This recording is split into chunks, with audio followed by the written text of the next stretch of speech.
नमस्कार मंडळी, तुमचं पुन्हा एकदा एका नव्या व्हिडिओमध्ये सहर्ष स्वागत आहे. मंडळी, भाजपचे ज्येष्ठ नेते तथा वनमंत्री गणेश नाईक यांनी राज्याचे उपमुख्यमंत्री एकनाथ शिंदे यांच्यावरती अप्रत्यक्षपणे टीका केली आहे व गंभीर आरोप देखील केले आहेत.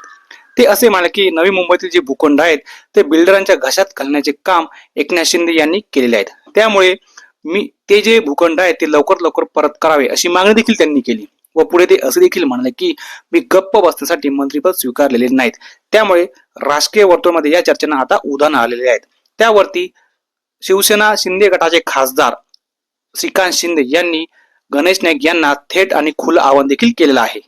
श्रीकांत शिंदे यांनी गणेश नाईक यांना प्रत्युत्तर दिलेलं आहे की गणेश नाईक यांना स्मृतिभ्रंश झालेला आहे. त्यांना या सर्व गोष्टींचा विसर पडलेला आहे आणि त्यांना जर खरंच खामखुमी करायची असेल तर येणाऱ्या लोकसभा निवडणुकीत त्यांनी कल्याण किंवा ठाणे या ठिकाणी माझ्या विरुद्ध उभं राहून दाखव किंवा जिथे त्यांना उभे राहायची इच्छा असेल त्या ठिकाणी उभे राहून दाखवावे व निवडून येऊन दाखवावे असं खुलं आवाहन श्रीकांत शिंदे यांनी गणेश नाईक यांना केलेलं आहे. मात्र अजूनपर्यंत गणेश नाईक यांनी श्रीकांत शिंदे यांना कोणतंही प्रत्युत्तर दिलेलं नाही. सोबत नरेश म्हस्के यांनी देखील गणेश नाईक यांच्यावरती टीका केली आहे. तुम्हाला काय वाटतं मित्रांनो, याबद्दल आपलं मत कमेंट्स मध्ये नक्की सांगा. व्हिडिओ आवडले असेल तर व्हिडिओला लाईक सुद्धा नक्की करून जा. पुन्हा एकदा आपल्या सर्वांचं धन्यवाद.